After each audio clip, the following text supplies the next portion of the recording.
All right, this episode is with Dustin, who is a good friend of mine, and he sells soaps and has a great story of how he started on Amazon.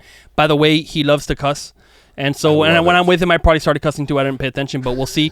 And I hope you love this episode, guys. And I apologize in advance. I don't mean to cuss. It's just kind of in my nature. It's all good. So I apologize. All right. Awesome. All right, today I have Dustin Kassowitz on the podcast, who is one of the top sellers of soaps on Amazon. And in his lineage, his family, he is the first millionaire in his family, self-made, by selling on Amazon. And by his own words, he's only a micro-millionaire. But that's okay, because many people want to be a micro-millionaire. So welcome to the show, Dustin. And dude, it's great having you. Yeah, thank you so much, man. I appreciate that. Yeah, I say micro-millionaire because I don't have $1 million in the bank. Right. But I guess you technically can say if I sold everything off and from an asset standpoint, I guess I'm a millionaire and I have 100%. Zero debt. Yes. And I have nice things and I have a nice house and I've gotten a couple nice cars and, you know, my kids go to private school and you know, I love and hate them just as much because, you know, I want them to work, you know, but they're all, one of my kids is actually an employee part-time at my office now. Oh. And I'm like, and it's a namesake, Aspen K Naturals, and it's her name's Aspen. The company's named after her. Yeah, I guess you would say, you know, I'm not trying to be, you know, I'm very like secure, you know, or protective of that. I don't consider myself a millionaire, but I understand where you're coming from. Yeah, technically, net worth is over that. Your company's worth well over $1 million. Absolutely, yes. And then value of my real estate things and everything else I have, my assets, my guns.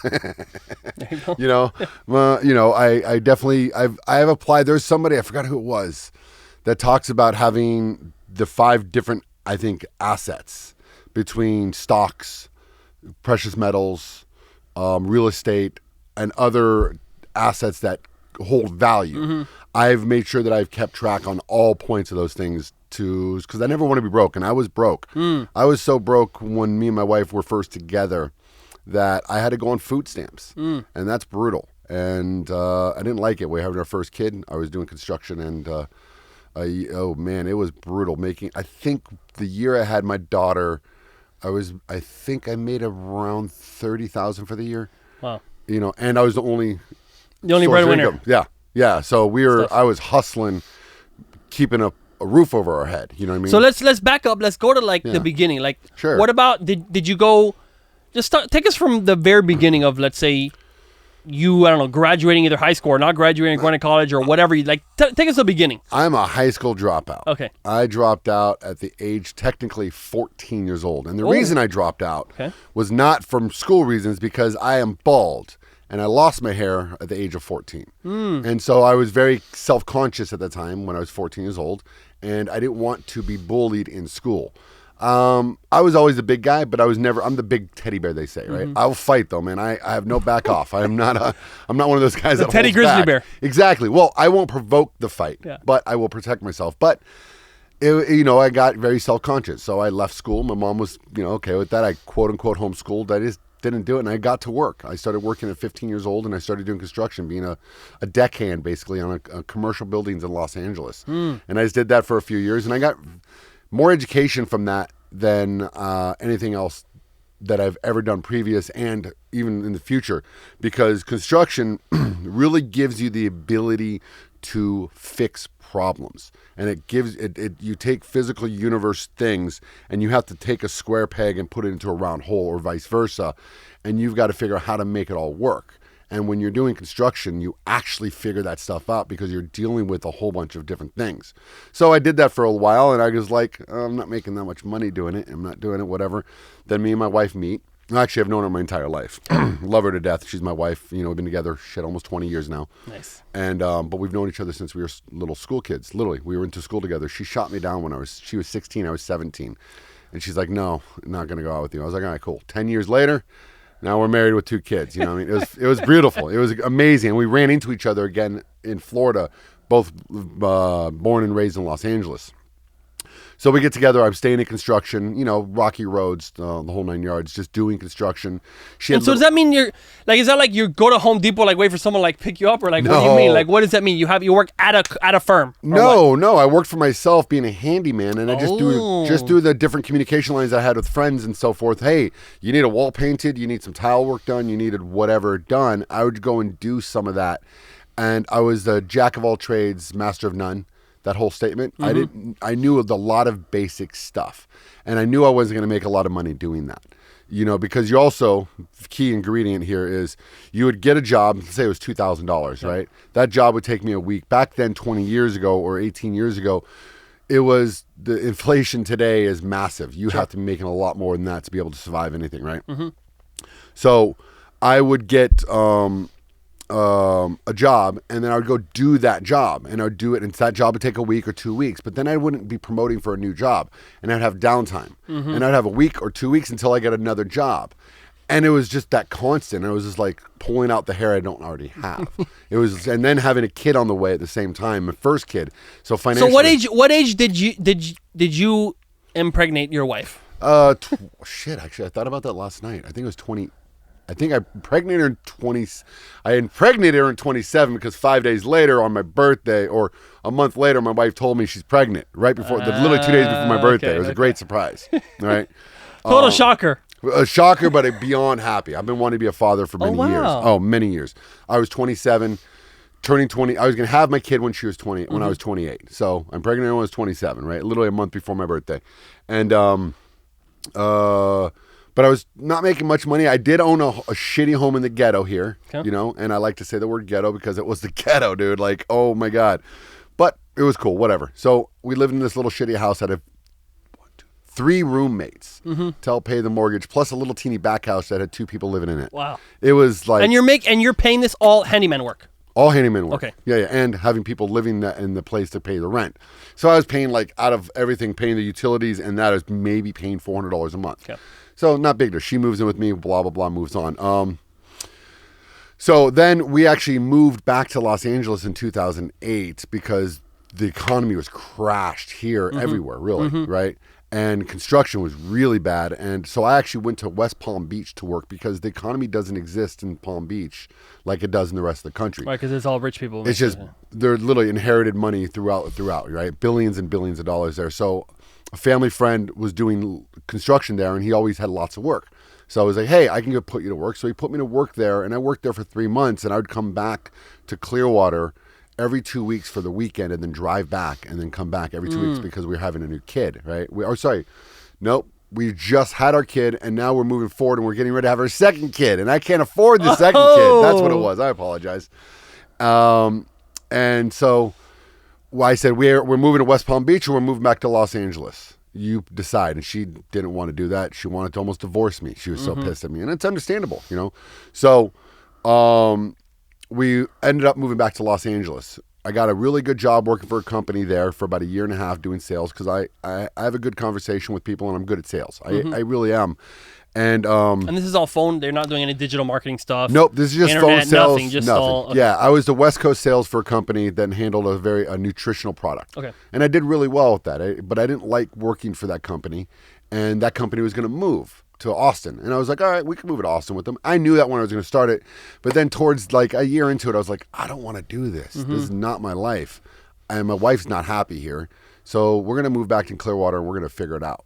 So in May of 2010, we drove back to here with 2 little kids. 2 kids. In the car. Never do that. Never, dude. I did it. It was tough, dude. It was tough. Oh, my God, dude. 4 days of just death. And my wife would be like, I'm dealing with the kids. I said, I'm driving to keep us alive. And she goes, good point. I'll let you sleep. I was like, thank you. It was like, she's really understandable with that kind of stuff, which is amazing. So we get back here. I'm literally driving down Gulf to Bay, and it's a desolate. I mean, there is literally shops closed down. There's not really any life. And I'm just like, did I just make the biggest mistake of my life by doing this? Did I not move into Austin with a company that was going to, I'm like, you know what? We're going to figure it out. So I got here in May of 2010. And we moved into a house that a buddy of mine was foreclosing on, and he just let me stay there for 7 months for free.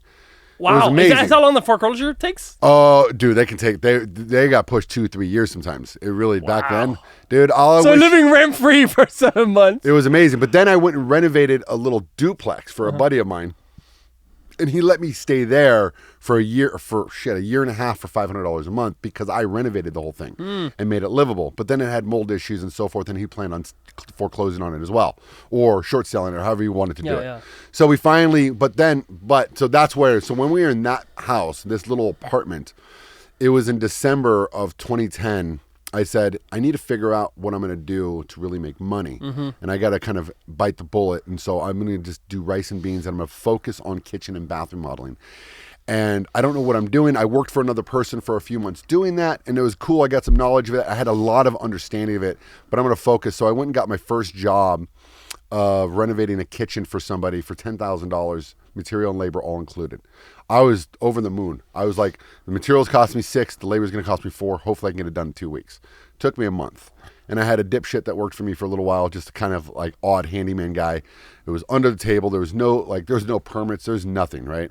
And I was like, how am I going to do this? This is insane. Wait, so if it's the material $6,000 and you paid someone else $4,000, or you're saying you were the labor? I was the labor, which is fine. I have no problem. Yeah, I was the labor for the whole thing, but I hired like a little guy to help me here and there, just a neighbor who was just totally an out-ethics piece of shit. You know what I mean? And I should have never had him. I think he stole an iPad from the person. You know what I mean? Like or like Kindle, whatever. It doesn't matter. But so it took me a month to get that thing. The person was very happy. It looked really good. I said, I can get really good at this job. You know what I mean? So the next month, and it was January or February, I went and talked to a really close friend who's a licensed GC, and I said, hey, would you partner with me? I need to be legal, and I want to do kitchens and bath. And he said, let's go. So we worked out a deal, and I worked under his license, and I started focusing on kitchens. He gave me some knowledge on stuff. You actually know the guy. He's a really good guy. And he gave me some basic knowledge on kitchens and bathrooms, specifically kitchens. I love kitchens. I have such an affinity for kitchens in general. Like, so I started focusing on the kitchens. Boom, boom, boom, boom, right? And then within a year, I got really good at building kitchens. I can get in there and get out there, and I was doing. I had one employee work for me named Frank, awesome kid, still love him like a son today. Doesn't work for me anymore. He actually moved to Maryland, but just a phenomenal guy. Like, he's like a little brother to me. You know what I mean? So I would totally help him out in any way. So, but then I started figuring out how to get the materials cheaper, but the same quality for everybody. China or what? No. Just different resources. I became the middleman in a way for all the kitchens and baths, right? And so how do you get the same stuff cheaper each year? Well, you as a consumer cannot buy something that I can buy as a contractor, right? And I was able to work with my suppliers to get the best possible deal because they liked me too. And they're like, well, let me just hook you up. They hooked me up with the best possible prices. And it's not that I wouldn't deliver that same cost effective to them or cost discount to my client. Of course not. That's your profit. That's my profit margin. So my labors was always the same, but then I was making money on all the back end, on the granite, on the countertops, that's the same thing. Sorry. The cabinets. And like, there's so many different variables that I started making money on. And I was like, wow, I'm really good at this, but I was always cheaper, or I was at least the same price as any other contractor. And I figured out how the big box stores, I was 20 to 30% cheaper than Home Depot at any given time. I literally had one client call me up, hey, can you beat me up? Can you beat the price of Home Depot? And I laughed. I literally go, shit, yeah, no problem. I'm going to go, how much did Home Depot charge you? He goes, oh, they're charging me $13,000. I think I'm going to go with them. I said, hold on, let me give you a price. I gave him a design, gave him all the same cabinets, and I was $9,600. To them. So I was almost $4,000 cheaper than Home Depot. But that's their price, meaning you still had profit from that, or no? Huge profit. Right. Huge. The entire job took me 5 hours because all I did is design it. I didn't even actually supply the cabinet. I just supplied the cabinets and designed it for the guy and had made sure that the cabinets were there. There was one cabinet that came broken. I got it replaced instantly, made sure it was all handled, beautifully, right? The guy was ecstatic. He sent me his son to buy cabinets after that. Like, he was so over the moon because he saved money. I made so much money on that. And I was like, wait, but Home Depot has even better buying power than me. Those fucks are making so much money. It's not even funny. Sorry. It's public info, right? You could see they're making like a lot of money, I think. They make 3 times. If you're buying $10,000 in cabinets from them, I guarantee you it's costing them $2,500. Maybe $3,000. Maybe. So my buying power is not as good as them, but it's still relatively good, right? And I had this one company that I was buying cabinets from. turns out I was actually their biggest buyer in Pinellas County. Wow. And I was bigger than some of their biggest, that huge companies that were buying cabinets, and I was their biggest. So their rep. So you were doing a lot. You're doing a lot of deals. I was doing 30, 40 kitchens a year. Wow. And I did that for 8 years straight. So now let's move forward. I'm now doing well. We rented a nice house with a pool, not a big house, 3-bedroom, 2-bath, nice house. 2013, I think it was. We're actually out of debt. I got ourselves out of debt that way. You know what I mean? And already, I was like, holy shit, we have like $5,000 in savings. This is amazing. I was on the moon, right? But I had a nice little paycheck. I was making, I don't know, 120, 130K a year in 2011 or 12 and 13. I was like, all right, finally doing something, Didn't have anything fancy. Didn't buy and I'll tell you this in a minute. Yeah. So in 2014, my wife, who's the genius of us, like she is literally the genius. I would still be in construction today, full on, maybe doing well, maybe not, maybe just burned out, because I was working 60 to 80 hours a week, always, and never going on vacation, ever. I mean, I did a deal where I flipped a house with a buddy of mine, and that was the first year, it was 2013, was the first time I took $3,000 of the $50,000 that I made on the job, which was the first time I actually had cash in my pocket, and I went on a vacation to Disney World with my family, and I hated it. I fucking hated it. Oh my God. This is crazy. Dude, and it was also in August, and I was 100 pounds heavier than I am now. Man. It was brutal. I'm like, ugh. I've been to Disney, I think, one other time or 2 times after that. I'm like, yeah, never again. They're just a cesspool for me. Yeah. No, totally. Okay, good. So 2014 happens, and my wife goes, hey, she's always trying to figure out how to get us high-quality products for ourselves, because she is a goddamn... Oh, I love her to death, but Jesus Christ. She is into all the holistic, organic, natural. She's crunchy. Oh, dude, beyond crunchy. An amazing way, though. Like, even today on Instagram, I get articles about stupid EMF radio waves, and I scroll through them like, but she said it, she goes, I'll always send these to you. You know what I mean? Like, she is an oddball, but amazing. I love you, wife. So... she goes, I want to make soap for us. I'm like, all right, fine, go ahead. I use Dove, and Dove works great for me. Dove is nasty. It's nasty, but it was simple. It is, dude, it's the nastiest, but it was $1, and it didn't leave a greasy feel on my hand at least. And we knew it was garbage. She wanted me to get off that. I was like, I get it, fine. So she goes, I want to make soap. So she started figuring out bars of soap. There's 2 methods of making soap. There's the cold process, and then there's the melt and pour. Melt and pour is very fast. You can literally start using the bar in a couple of days. The cold process method is a very precise way that's been over 2,000 years, the same process, where you take one product and you put oils together and they blend, and they literally make a chemical reaction on their own. But then you have to wait literally 2 months almost to be able to use the product, but it's so superior, it's not even funny. And the smells and the things you add to it just makes it delicious, right? And very usable for the body. So she's like, starts making different things, and 2-3 months goes by. I'm working a lot and seeing my wife, and she comes up to me one day and she goes, I want you to try this bar of soap. And I said, okay, fine. So I go into the shower, I take a shower, and I go, smells amazing. I mean, it was amazing smell, right? Rub it on, I go, it doesn't lather. And for me, it needs to lather. I need to know, even though you don't need the lather technically. Right. But it's a feeling. We're conditioned. It's a thing. Yeah. Absolutely. You want those suds to pop up, and when you're doing, that it's cleaning your body, right? So I get out of the shower, I dry off, and I said, it's okay, but it doesn't lather. And she literally goes, oh, I know exactly why. She was like, I'll get back to you. I was like, cool. Remember, it takes a month or so, right? So that night, she does the product. And by the way, there's a very dangerous chemical that gets involved with it.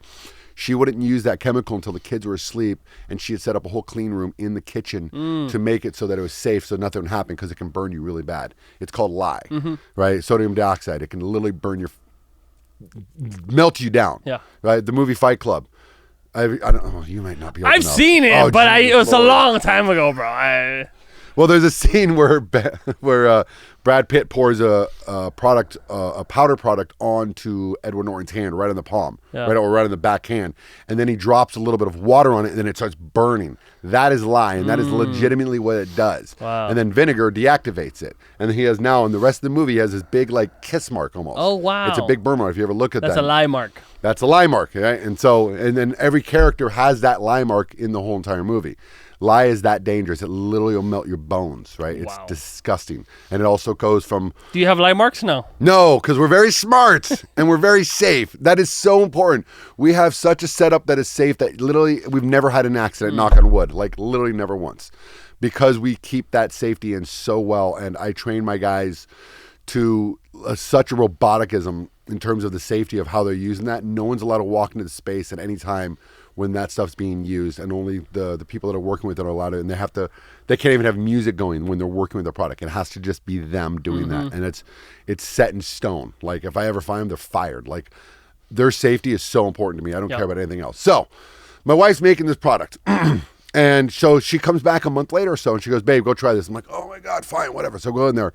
And I don't remember the exact details, but she says I come out of the shower naked, and I'm not a sight to look at, but whatever. So I come out of the shower and I go, babe, this shit's amazing. You are to make this fucking stuff and we are to sell this product. Wow. And this is our future. Those are my exact words. This is our future. Wow. And she goes, go back in the shower. I said, okay, I love you, but I'm not joking. This is phenomenal. This soap is phenomenal. So I go back in the shower, and so then a friend of ours after that goes, you need to get on Amazon. And she's been making, God, she's 200 bars sitting in the house, and she sold them to like a couple little teeny mom and pop shops, a little like veggie stand somewhere, nothing major, you know what I mean? And it's just like, okay, she's bringing in a couple $100 here and there. I'm like, that's not going to really go anywhere. And then we hear about Amazon. This is late, August, September of 2014. And someone's selling a course. And I think it's the same course that you did. Right, but we didn't. Sure it is. I had a little bit of cash, but I was like, I am not putting $3,500 into this thing yet. Right, like no way. Like that's just insane. Like it's a gimmick. This is a get quit scheme, blah bullshit. Right, and so a friend of ours actually gives us the course to use, but she did some exchange for her to be able to use the course. So she starts studying at night after the kids are in bed and all that stuff. You got to think, my kids are 6 and 5 and something like that, right? Or 5 and 7 or whatever it is. So she's dealing with them a lot. You know what I mean? Because I'm still working 60, 70 hours a week. So, and I remember this day specifically. It's it's a beautiful day. She follows the lists back then very, very, very specifically. And she's done it. She's now created the bar of soap, and she's created a packaging for it, and it's in a plastic box and it's folded. And I think I invested $1,000 into actual materials that she needed. And I said, all right, babe, let's do this. And she got it onto Amazon, created the first listing for the product. And on January 2nd, 2015, it went live. And I remember this because it was such a beautiful day. And I was like, cool, it's live, awesome. And I'm going off the day. And she goes, babe, I want to show you something. And she shows me the phone or shows me the computer, and it shows one sale. And I was like, oh my God, look at that. We just got our first sale. I'm giddy. Yeah, I had the same experience. It was so, I'm like, it's got to be someone we know. It's like this bullshit. Like we got one, this is awesome. The next day, no sales. Right. It's understandable, right? The next day we get a sale. I'm like, all right, look at that. We got another sale. And I look at my wife, I go, every penny you make into this company, and this is very important, every money you make in this company, you put it back into the company. We are not to take a single profit until I tell you when. Like not one bit. And she's like, absolutely. I said, every penny goes back into the company because I'm making enough money now. Because I have 4 people working for me. I have $300,000 or $400,000 in construction work going, and I'm busting my ass doing that. And I'm like, you just keep doing this, and I want you to build it, right? No joke, dude. A week later, she gets a sale. It's every day. There's 1 to 2 to 3. And I'm like, this is amazing. A month later, she's averaging 10 to 15 units a day. Wow. And I'm like, wait, what? And she actually has to hire someone part-time to help make the product, right? And so we're in our little living room, and we have a little teeny side bedroom that's / the office, right? And we have a little teeny bathroom that we don't really use because we had this really, really large shower and this really weird bathroom in the master, so that the kids were young and everything. So we all just used that bathroom. The other bathroom was just to go take a dump. You know what I mean? That was it, right? If like I had to go in that bathroom, if I, like, you know what I mean? I wasn't allowed to use the other bathroom because of, so She hires another person, and then in it's May or June, she does like she's got like 20 grand in the company's reserve.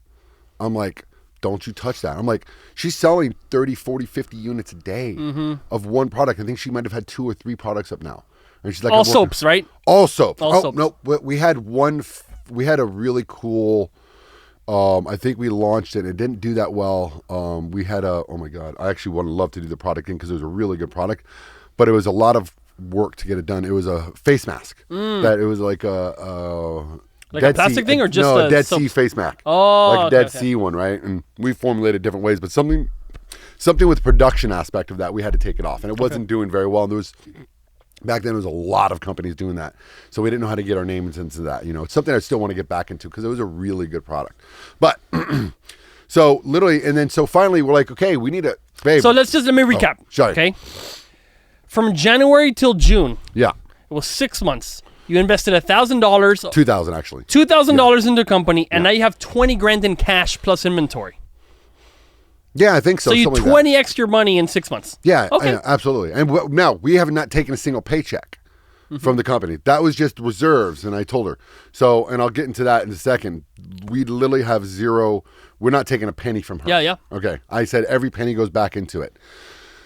So now we move forward to we're buying a house, our first house as a family, and it's 2015, and we find this house that it's actually like we're looking to rent because we're getting kicked out of our other house. They're going to sell it.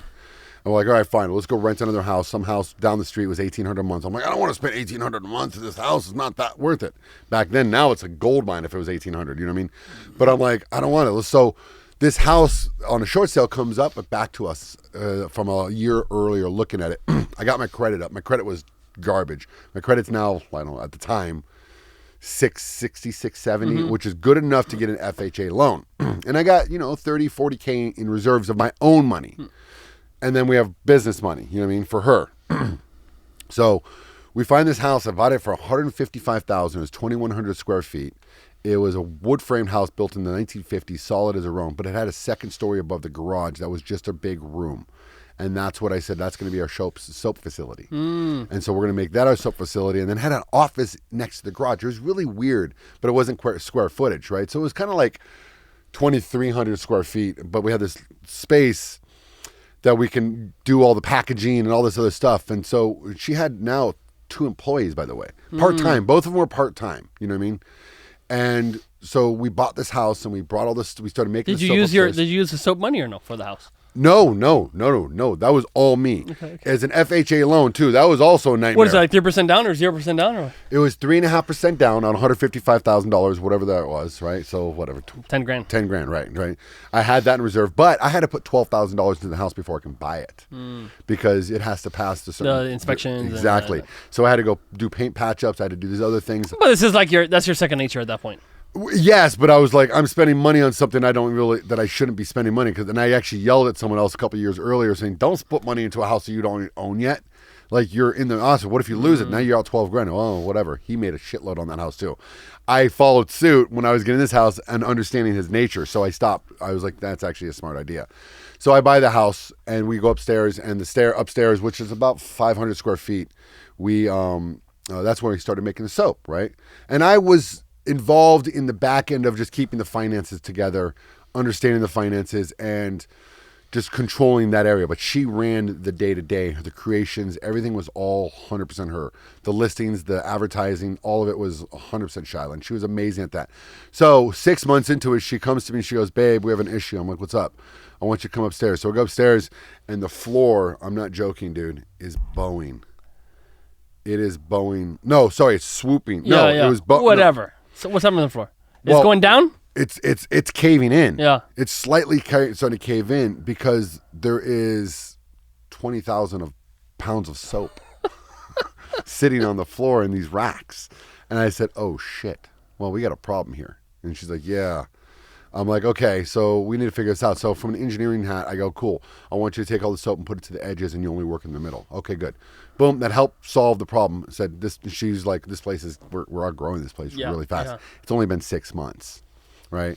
So by the way, and I can say the number on this because we didn't take a penny. We did I think in 2015, we did 265,000 in sales for 2015. And that's your first year? First year, right? And so, she got income-wise of about 160, 170 grand of actual GI. Mm-hmm, yeah, deposits from Amazon into the account. And so she was, the couple little employees that we had part-time and her, she didn't take a paycheck and just buying equipment, buying the tools that she needed. And there's a lot of tools involved in this stuff, right? So then finally we had to go rent a warehouse. So we find a warehouse and it's 2,000 square feet. And so we go rent that warehouse out and then I help move everything in there. And this is January of 2016, I think it was, right? So we move all of her stuff into that space and she starts mocking it up with her, employee. And she's got one full-time employee at this time. And I think one or two part-time who just kind of packagers and stuff like that. And she's just building it up. And then that year we did, I think, in 2016, we got it to I think it was 650,000. Woo! It was real. We were like, whoa, we're happy. This is amazing. But we're still not taking a paycheck. Right. Not one penny is coming out of pocket. Everything she's buying is buying cash, right? And then in 2017, I think I can't remember exactly what happened. Sorry, there's some time. That's okay. 15, 16. We're getting to a point where we're doing almost $1 million now for dude, I'm a little lost. We're in a position where in 2017, it was January, she got really mad at me one day and we were really upset with each other. And so I drove to her office and then late morning afterwards, I was at a job site and I was fed up in the construction field and I was not seeing my kids. I was not hanging out with my family. I wasn't being involved as a family unit. I was like, this is not okay with me. And so I walked into her office and said, you and me need to have a conversation. So we walk outside and I said, I want to quit doing construction. Would you be okay with that? And she looked at me and started crying. And she goes, absolutely. Wow. Absolutely. I say, I want to be a stay-home dad for a little while. I think I looked at the finances and we can actually afford to take a paycheck from Aspen K Naturals now. And I want to be a stay-home dad for a year or two and just be with our kids. And she was like, oh my God, you're going to be the mom? I said, absolutely. Let's go. Right. So it was really neat. And so I said, okay, I need a few months because I have jobs that I have commitments that I have to, stick to. So it took me about 4 months or 5 months to close out all the jobs and do it. And so I did that. I did some personal enhancement time and I literally started, and I did that for a year and a half. Then I got really bored. And I was like, this is bullshit. I don't want to be a stay-home dad anymore. So I went and started working for her. Yeah. So because I built a successful construction company. And I knew finances really well. I'm really good with numbers. I can do it in my head. Funny enough, now I'm starting to lose it. I used to never write down what I needed to do for my customers. I just knew it in my head. And 98% of the time, I was never yelled at for missing something. I was really good at always remembering everything. Now that I'm older, it's getting a little more lazy on that end. It's annoying. But now I have actually keep. But so now you're jumping into the Amazon game. Now I'm jumping personally with the wife, right? And so I take it over, and so I think we're doing $1 million on average a year. 6, 17, 18, something like that, right? Yep. And it's going well. But we have the cool part about it. So we're taking a paycheck, but we have zero debt outside of our mortgage and a car payment. You know what I mean? And it's just one car payment. So I think, 2 car payments, So I'm like looking at, and I had reserves from the construction company. You know what I mean? So we're doing relatively well. Doing great. We're doing great. Phenomenal. And I did little flips here and there. So I made a little money on these little flips on the sides. I like to hustle. I did 5 flips here and I made money in every single one of them. You know what I mean? And I was never the money. I was always the labor. So I had the vested physical interest in all these on these flips. So I made a little bit of things. Side hustles are amazing if you have to put the work in. They don't fall in your lap. You have to put the work in for the side hustles. You know what I mean? And they do help you get your main things going. You know what I mean? So financially we're fine because of what I've done and the little side hustles and making sure that she put all the money back into the company. Now we're like, cool, we can start taking a paycheck. And our debt-wise, we're doing amazing. So then I started learning the back end of Amazon, and Amazon for me is like pulling teeth to try to learn it all. So I got more into the front end of the production, but then started picking up the back end of Amazon. And I'm okay at it. advertising is where it got stuck for me, like a stick in like a needle. Like, oh, Jesus Christ. Like I can't understand how this advertising system works. And when you guys started, there was almost no ads. Right. 2014, 2015, like ads didn't practically exist. I think we were spending just like in beta a couple $1,000s a month on ads. Now we spend obviously a lot more, and you spend 10 times more than that or 100 times more than that. But my point is that so we still have a lot of learning in those areas to do. And we're, 2021, and 22, we slayed it. For us. Yeah. For a company, for us. We did our highest ever. And it was amazing for that. But part of the reason is we got some organic things that occurred. Like media or what? Or social? Organic media. Okay. We actually had InStyle magazine. They made an article on one of our products, and they said it was better than a Chanel product. And I was like, holy shit, we sold 8,000 units in 20 hours. Wow. And I literally was like, how does that happen? That doesn't make sense. And we're out of product for 3 weeks, and we had 1,000 units in pre-order from our website that we had to fulfill. And I got it all done in three weeks to get it back on the listing. But I also had 4,000 units at Amazon. And this is a product that was selling 20, maybe 30 a day, maybe. Wow. You know what I mean? So shockingly that I had 4,000 at Amazon. You don't need that much at Amazon. I just, for some reason, did, and I lucked out. You know what I mean? Maybe we had like 40 or 50 units a day, and that's why we had 4,000. I don't remember. But we sold 4,000, and then I had to FBM them, right? Yep. And I had to do a calculation. I had to figure out how much product I had in the warehouse that was already made, because we make the products, right? We make every single product except for 2 things, right? And the other ones, because we don't have the facility to make it. One of it is a wood product, you know what I mean? So I was like, we have all the raw material here. I have to now make this stuff and bottle the stuff, package it, and ship it out. And I had 4,000 orders to do. I got it done in 4 days with 2 guys. Wow. I was up 20 hours a day. So now the soaps. I was in Cloud 9, by the way. So now the soaps, though, you have to bottle. What do you mean bottle? Because the soaps are like... It was a liquid. A soap. Okay, no, that wasn't a soap. We have a couple there. We have shampoo bars, and we have a face oil as well. Okay. And the face oil is what went through the roof. It was amazing. And you make all that stuff yourself? We make all of it ourselves, yeah. Oh. And we're working on new stuff right now. We have some amazing products that we're working on. Like, oh my God, we're in the final stages of test form. We have 2 different things. We're actually creating another soap line under the same Aspen K Naturals, but it's for men, directly for men. Because there's a company out there, no names, and I don't like them. Great great marketing, horrible product in my personal opinion.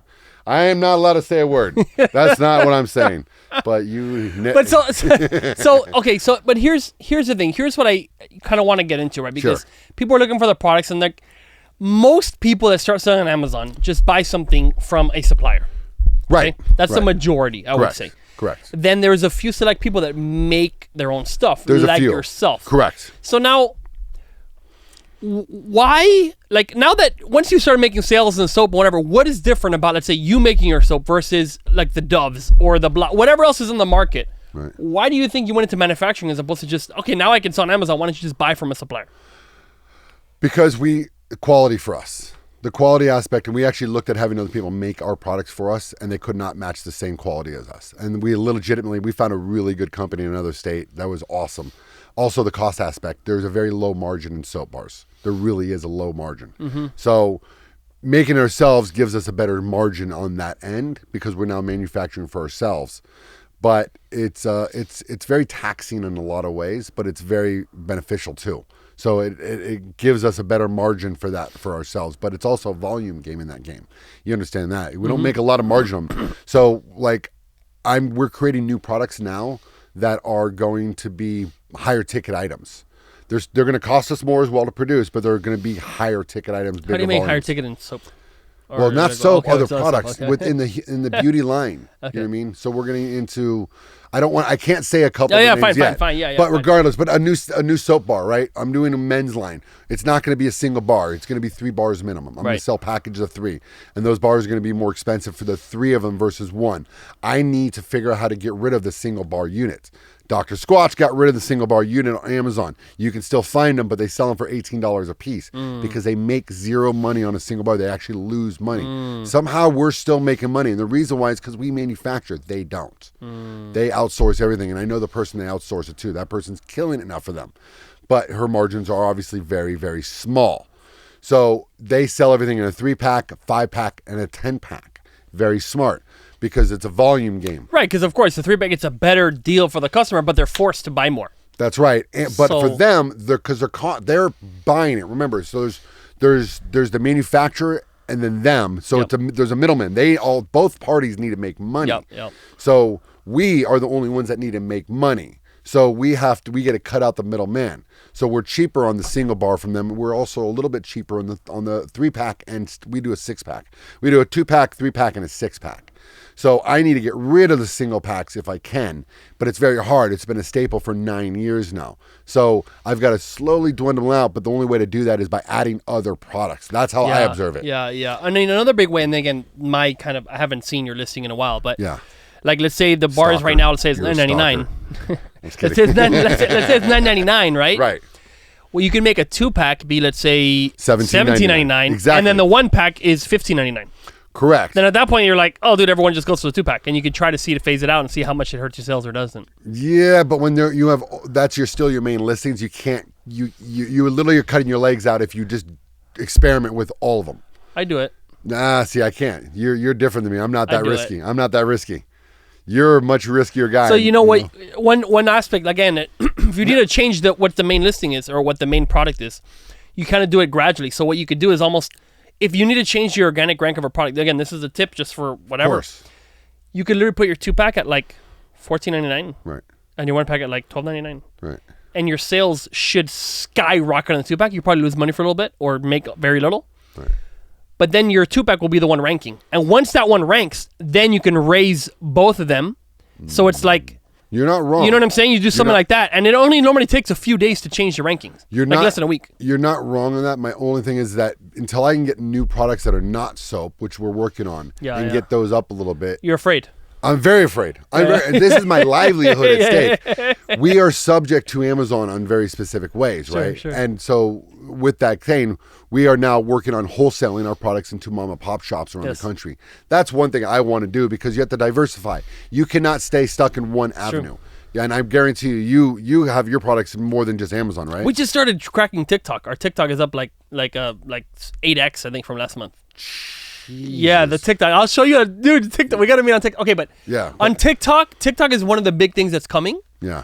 And I thought they just got knocked out by the government says they can't be around anymore. Okay, if you look into the TikTok, the reason TikTok is being attacked is literally because it's like a buzzword. Ooh, ban TikTok, it's bad for the children or whatever. When it's like, dude, if you're a parent, you could just don't be on TikTok. Yeah. You know what I'm saying? Like, what do you need the government to ban it? But the reason is because the TikTok ban bill has a bunch of funding for war, billions of dollars for war. So they're going, okay, this Hamas war, the other war, the Ukraine. So like they're saying it's a TikTok ban bill, but it's just for marketing and for show. And on the inside, it's actually a war funding bill.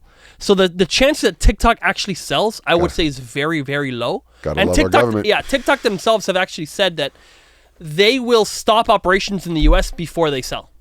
They'll just shut it off. They're like, oh, you can't have it? Ban it. Go ahead. We'll be done. We will not sell. They made a public statement. Wow. So the truth is that is just smoke and mirrors. So I don't think TikTok's going away. Okay. I don't disagree with you. I don't know much about it. I don't get we'll into see. that stuff anymore. I got too many good things to live on in my own life. Work on. Like, give me a break. So TikTok is amazing. If you basically do a program in there, and the trick to TikTok that we're learning now is just do a lot of giveaways. Really? You just pay like all the influencers. There's like a program I think TikTok has themselves where it's like you invite influencers and you give them product and you just give away. I like to think about whatever inventory you have. You try to give away 1% of your inventory. Really? Wow. So if you have 10,000 units, I do that all the time. You have 10,000 units, dude. I donate. Give 100. I donate. God, I donated. I think close to in 2023. I think I donated close to $100,000 in product. Is that the ugly ones? Well, it's between ugly and good. I gave to a group of people that we both know. I gave every single employee of that group, which was over 2,000 people, a bar of soap. Wow. For Christmas. That's great. That's amazing. Yeah. So here's the thing. Yeah. You go to TikTok and you just give away 4,000 bars of soap. Make sure you have, let's say, I don't know, 200, 300,000, whatever. Give away a bunch. I get what you're saying. And then roll it. This is the trick that I'm just finding this out right now. Like I'm just doing it and our sales are skyrocketing. Wow. So we're getting ready. And again, Our But you guys are competitors are shipping watching the it. fight. You guys are the shipper. Out Yeah, of we house. ship it. We have a that warehouse makes in sense. Largo. Yeah, that makes sense. Yeah. I can ship it as well. You know, I can ship. Well, dude, I did 4,000 units in 4 days with 3 people. Well, there you go. So that's like. So just give away 20, 30 units every day for a while. Okay. And then just watch and see, because that TikTok machine, they are pushing that TikTok shop. I'm gonna look into that for and sure. it's big. Absolutely. Their gross, I want to say their gross merchandise value, their total sales last year were like 30 billion. And Amazon was 600 billion. Yeah. So that is 5% of Amazon. Yeah, that's amazing. And they went from like 1 billion the year before. So if it keeps going at that rate, soon there'll be 10% of Amazon, 20% of Amazon. And we'll see. Again, it's not like I'm rooting for TikTok over Amazon. I'm agnostic. I want them both to win. Absolutely. Because as long as we sell our stuff on there. If TikTok's smart, they'll turn themselves into like almost an Amazon in a few years. Meaning they'll have their own warehousing, you can ship through them and so forth. Yeah, they're doing that. The TikTok fulfillment, fulfilled by TikTok. That's what I was going to say. They're literally going to be coming, they're turning themselves into an Amazon system. And I said that Facebook should have done the same thing a couple of years ago, because have you bought through things through Amazon? I mean, through Instagram? No. Oh, I've done a lot, sadly. But of course, and like through the ad in Instagram shop, or just like you go to their website, like the Shopify. No, I literally go, I hit that ad, and I've ordered shoes, I've ordered different stupid things. My wife does that. But you know, it's so you're the funny. mom of the family, dude. Exactly. Oh, dude, I'm the shoe whore of the family. My wife's like, you need to throw away shoes. I said, and I walk away. Like I have like 90 pairs of shoes. I love shoes. Like, but no, my point is that now what I do is I look at the item that I like that I'm being sold on Instagram, and I go to Amazon first to see if it's there. Yes. And usually it's 20% cheaper. And I buy it from there, and I get it. So it's fine. I've done it a few items where they weren't on Amazon for whatever reason. A lot of people do that. The big guys, a lot of times they don't list on Amazon. Yes. I think they should. Of course and they just put should. it at a higher price, but whatever. I know. It's an odd game. But my point is I love the idea of being on the marketplaces. And being have to be. I'm in Walmart.com, but we don't do much there. We do a little bit, whatever. It's like whatever. Walmart's tough, man. It is, but it's just there. We have never are marketed once there. Yeah. And we do a couple $100 a day there. You know what I mean? It's like, oh, okay, cool. We literally don't. I've never spent one penny in marketing on Walmart, and it goes through my Shopify platform. So the orders come in. I never have to go to. Yeah, correct. It's amazing. It's great. So, okay. So then back to this point. So you have a new venture, which is essentially you're private labeling different face oils and soaps and things like that. So that's correct. We have people who could be starting Amazon now fresh. Correct. So if they want to make soaps here made in Florida, right, and you will make the brand for them. Bums. Yeah. How do they find you? What's the deal? Give a little bit of a spiel. What are you doing? Well, it's relatively new. We've been setting this up for about a year or so, and it's it's a new company. It's called Solid Beauty Private Label. Right now, I have an email address of AspenKWS, which stands for wholesale. Okay. At gmail.com now. Dude, you're using Gmail? Dude. Come on, bro. Come on. I am not technically smart like you yet, okay? I'm still learning. Oh, my God. So, yes. So we. You got a LinkedIn or what? No, not yet. Okay, Dude, make a LinkedIn. I know. People are going to find you Dustin Kassowitz on your LinkedIn. So make that today. Just open up a LinkedIn. Okay. And you have like wholesale beauty supplier or whatever made in Florida. Okay. And just go connect with people. I'll connect with you, whatever. And like. Okay. Because honestly, a LinkedIn is a more of a big touch to people than a Gmail. I literally, if people say contact me in a Gmail, I literally exit. I block it and I just walk away. You're a snob is what you're saying. Because what's happening is there's so many scammers and so much BS. That's true. You don't know who owns the Gmail address. When it's like at AspenKNaturals.com, you can look it up. Who's the owner? Who's this? Right. When it's Gmail, we do have most of the time it's a scammer. So got it. I didn't know you, bro, I'm just saying. That's funny. So we do have AspenKNaturals.com, but I don't have that set up, so I'm not that smart. So I just created one. So you can do LinkedIn, so that way you don't give people Gmail. Okay, just go to LinkedIn. Okay, good. I'll set up a LinkedIn account. I promise I will. It might not be today, but it'll be in the next day or two. I will. Before the episode is released. Okay, good. That is funny. But yeah, so because we are very good at doing what we do. We produce.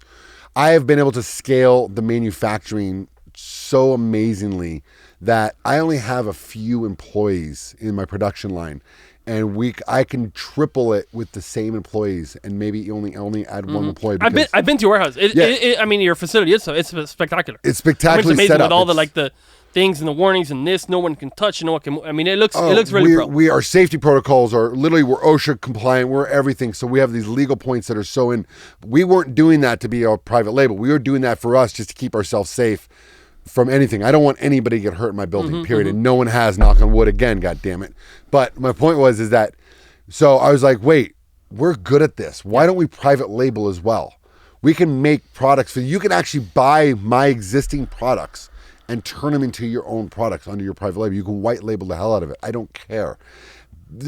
It doesn't matter to me. I'm working with a couple of customers right now where I'm developing their actual formulas for them.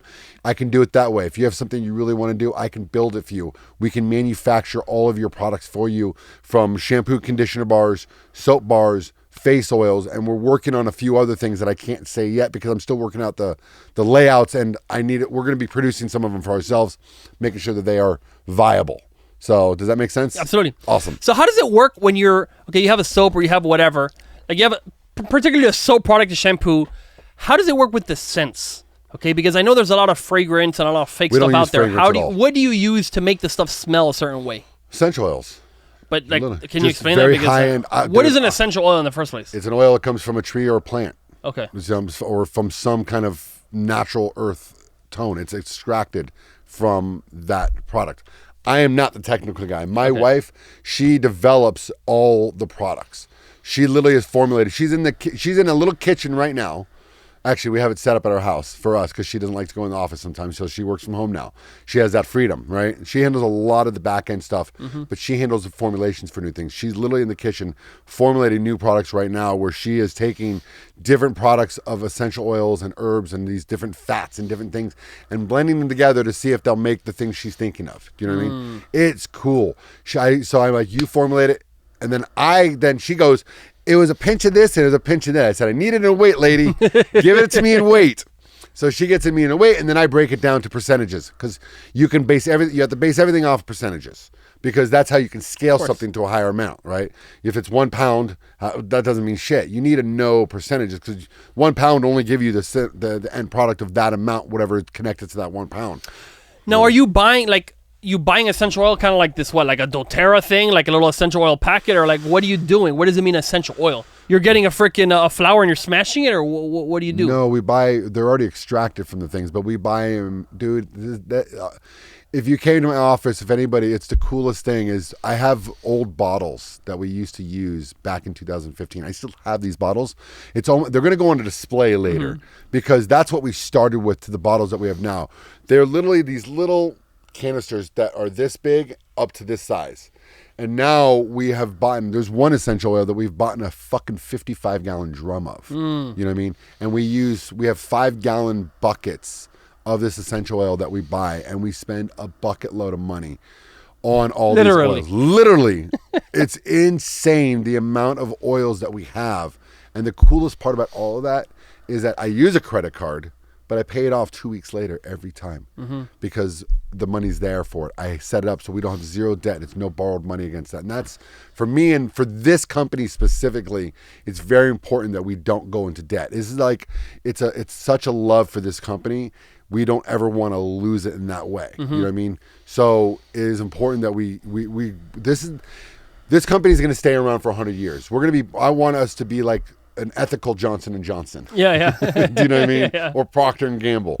Like, we can start there. They started in the 1800s. I think Dove was probably actually a good soap company at the beginning. It could have been, yeah. It's my guess. I don't know. Not good. I mean, look, the truth is, if you can offer $1 soap bar, right, or a 50-cent soap bar, like a pack of 4 soaps for $1, whatever the hell these guys do. Whatever it is. Like, that's good, and it serves a customer. It serves a very specific customer. It serves a very specific customer, and it's a fantastic because it's serving a need. Absolutely. But for me, I go like, I don't think it's good for your skin or good for your health. It's you know not. what I mean? I think it's pretty it's negative. If you go look at the history, look at the history of cancer in this country, from when it started being recognized back in the 50s and 40s, right? Saying like the percentage. The percentage is massively higher now based off of the consumer's consumption. And who knows everything. You have PFOAs, you have this, you got this, clothing, disgusting. You got soaps, you got cookware, you got... There's a lot of things that potentially are linked to it, right? Yeah. And it's like 1 in 20 people have cancer now, supposedly. Back in 50s and 60s, it was 1 in 10,000 or something. I don't know if that's a true number. I'm just giving you an example of what it is, but it is some crazy number like that. You know what I mean? And you have to like investigate. It's a very simple thing. Look at the products that are being produced and the bodies of things that people are putting on their bodies or in their bodies. And the process that are being done and the efficacy of that is insane. The amount of lawsuits that all these massive companies get on a day. Friggin' Monsanto's, $1 billion. Dude, to one dude or something like that. That was a lawn care guy. You know what I mean? Kudos to him. Well, I would say, I don't know if that one person, but I mean, I know there's a lot of like criminal or civil cases that have been for literally in the billion figure. Right. And 2 documentaries. Yeah. The Devil We Know. I think my wife's watched that one. That's crazy. It's crazy. Another one is called Root Cause. Oh, she's watched that one. She loves that freaking documentary. I'm just saying, like, I'm not going to say any claims or anything, but I'm just saying, like, you could check out some documentaries and see what viewpoints are out there. Exactly, and that's the thing. So, but you literally just look at the history line of it, and you just have to look at it from observation, from hearing from different media sources. People have cancer, people have this, obesities, and things like that, and all this. Just from a history point of then looking at photos of people then and photos of people now, and the difference in masses of their bodies and all these different things, and it's obvious it's by consumption of products. Something's causing it. Something's causing it, and so it's somewhere in our environment or something. So exactly, you get my point. So we want to keep that efficacy line going of good high quality products, and there's a lot of good companies out there. There are some out there that are phenomenal. We buy from, oh my god, dozens of companies that we love that are kind of like us. And what's interesting is I think that a lot of it is not that, like, there's this narrative I think that people have that is like, hey, these big companies are evil or whatever. Yeah. And I think the more the truth is, the consumer leads a lot of what happens. Absolutely. So there's a company, Primal Kitchen. Don't know who they are. So Primal Kitchen, they have the mayonnaise that's in all the grocery stores. Oh, yeah. Okay. Like Primal Kitchen mayo. And it's a guy named Mark... Zuckerberg. No, I'm just kidding. Mark Jim. Whatever. It's a guy. Primal Kitchen guy, dude. Okay. He had a blog called Mark's Daily Apple. Okay. And he became huge. And then he's like, I'm going to make a mayonnaise that doesn't have canola oil and doesn't have this and whatever. And it's like 3 times the price. When it started selling, then it's like, oh, I met the guy. He was at the 10X GrowthCon at some like VIP place, and I talked to him. Oh, Mark Sisson. His name is Mark Sisson. Okay. And he said, listen, he sold to Kraft. Okay. He sold to Kraft for $500 million. Okay. Ooh, mayonnaise. And he said that after they sold, they're like, hey, Kraft, all the board, these people went to Mark Sisson and said, listen, how do we service this customer that wants these good, healthy products? And they said, good, they want this. And he's known them many times, and they've been implementing these different, like, clean ingredients into other brands and other offerings. Because they go, the customer wants that clean product. Absolutely. We will make it for them. And that's amazing. Now, funny enough, let me go back to that. See, it's kind of like me changing my pricing and so forth. They can't just get rid of the price of all the ingredients they have in all the products they're selling. Absolutely not. They have to add new products first before 100%. They can change it. Yeah, if they like stop selling, the Kraft mac and cheese, they're gonna go. But no, they're like, hey, can we offer another different mac and cheese that doesn't have this? Exactly. And then it's like maybe phasing out, or maybe not phasing out. They're just servicing both customers because the truth is, there is a customer out there that will buy only a $1 box of mac and cheese. That's right. That's what they're going to buy. And then there's a customer like you and I that will go buy the $6 one. Maybe. You know what I mean? And so that's the thing. Where the point is that the companies, they're not inherently evil or good. Correct. A lot of times they're chasing, they're chasing a lot of money. times they hopefully should have a purpose in the company. Yeah. To actually they service all say the people. They do, but at the end of the day, so it's like, are they following it, and will they stick to their values? So like us, we had a thing where it's like, hey, we had maybe this pricing that was too high in some places, and said, listen, that's not good for the customer. Let's just bring it down everywhere so people can have a good experience. Right. And it's like, yes, that might hurt our profits. It did hurt our profits. Of course. But long term, if we're doing a better job servicing the customer, the profits should eventually come because you stand for something and you're doing a job. Exactly. And so what happens is, like, crafting these people, hey, part of that is servicing the customer so they can live. Dude, people, they rant and hate on foods and whatever, or soap, but it's like, dude, if you have no soap or a soap, whatever, some people would say, I need a soap because I'd rather not smell like ass, okay? And the other person would be like, I'd rather have bad food, so to speak, rather than starve. Right. So the truth is that There's two different customers. End of story. You're wrong. You're not wrong about that at all. And at the end of the day, all those companies did start to do one thing. They do change their values when they are, especially when they have boards and they become publicly Some of them traded. do. Absolutely. Absolutely. They That has have happened. fiduciary For duties sure. and so forth that they have to make more money. And it's always how much more money But can we make? you know what's weird is that a lot of times when people like, they say, hey, I have to get the fiduciary duty, I have to like make more profit. Yeah. They might make more profit potentially for a year or two or three. Right. And then it goes down because they lose a trust. Exactly. So in the way, You're the not wrong fiduciary either. duty has to do with serving the purpose and serving your customers to the highest level. Right. And that is when you're going to have the maximum fiduciary duty. I mean, I don't know. That's the way I look at it. You're not So, wrong. I don't know. Yeah, no, that makes sense. But of course, does But that that- follow all the time? Definitely not. 100% not. Exactly. I like the idea of being very wealthy. You know what I mean? But it's not a drive for me. I want to be very comfortable. I want to have enough reserves. I hope to retire by a time of 50 of making money.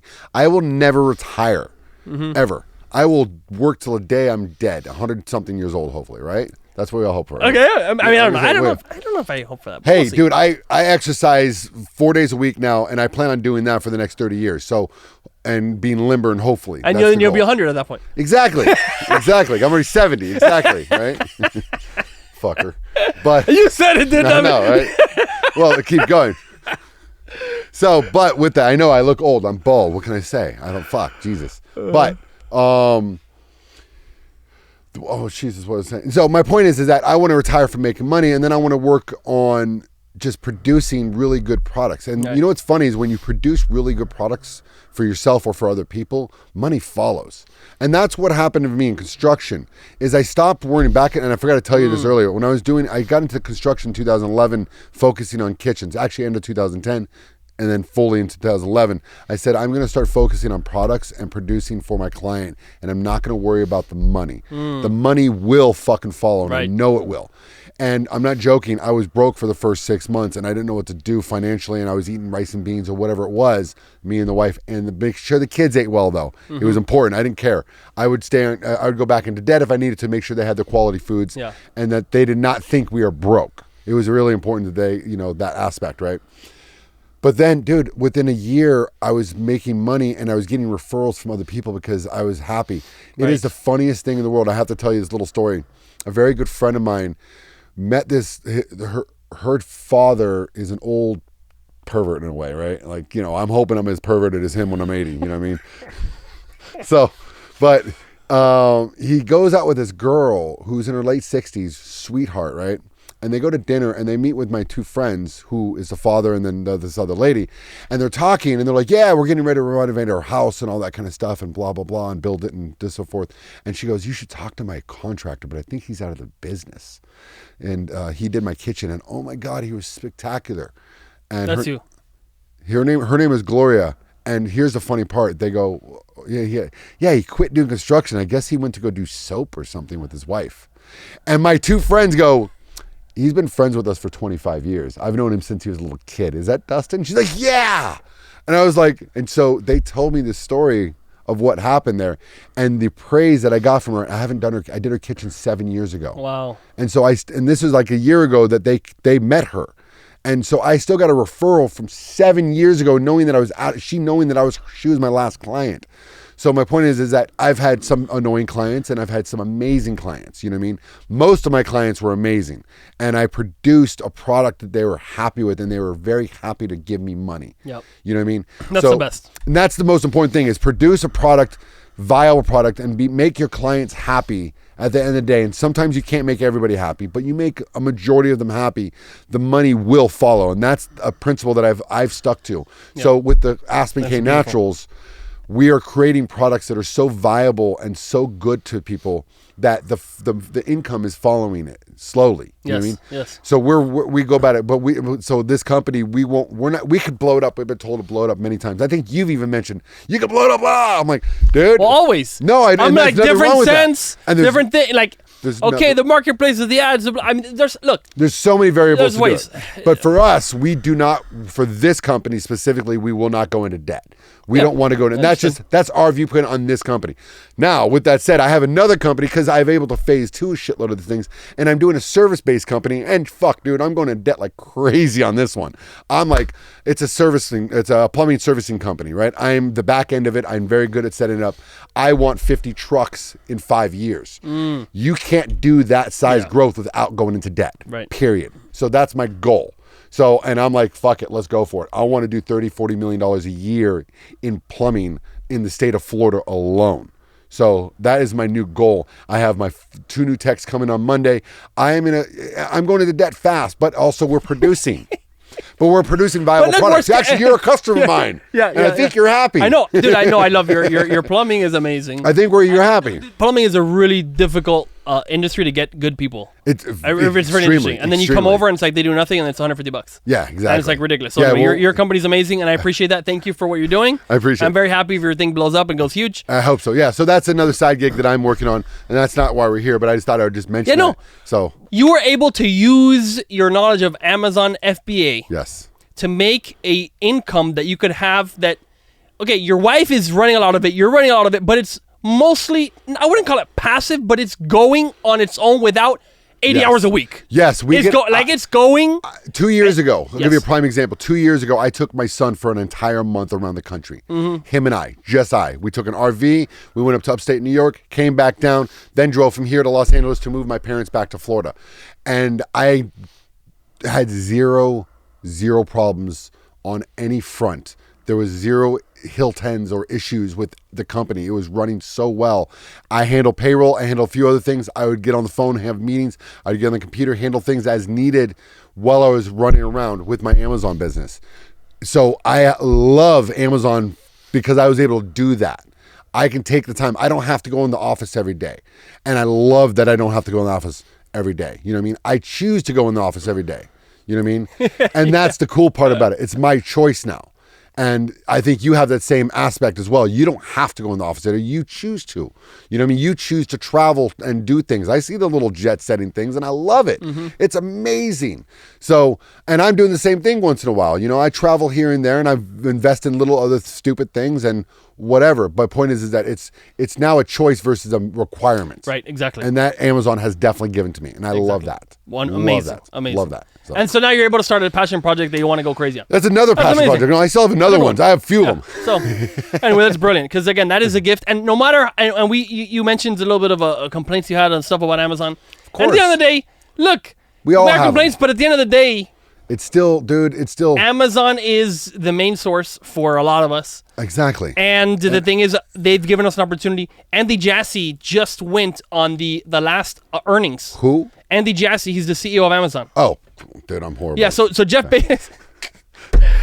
Bezos, he stepped down as the CEO. That I knew. I just didn't know who took over. So the replacement is Andy Jassy. Okay. So the new CEO of Amazon, Andy Jassy. I didn't know his name, but I think I've seen a couple pictures of him. Yes, now I get it. Sorry. The new CEO of Amazon, Andy Jassy, he went on the last earnings call and he made the statement. He was getting some crap for it, but I agree with him. He said, Amazon sellers are making more money with us than they could on their own.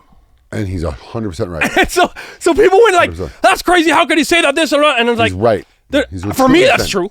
For me, that's true. 100% true. Like, so at the same time, like whether their fees go up a couple percentage points and whether they make more profit at the end of the day, unless TikTok passes them or whoever these different places pass them and you can make more money in these other marketplaces, we rely on Amazon and their incremental fees a little bit. If we stay in the game and we provide better products to the customers, we will not be let down because we have a better product. We can charge either good prices or have lower cost or something where we can make money on Amazon because somebody will be making money on Amazon. Absolutely. People won't do it for no profit. Now, with that, if those fees keep going up, that means our prices have to keep going up. Now, funny enough, we say that I'm in different brackets than you in terms of Amazon, right?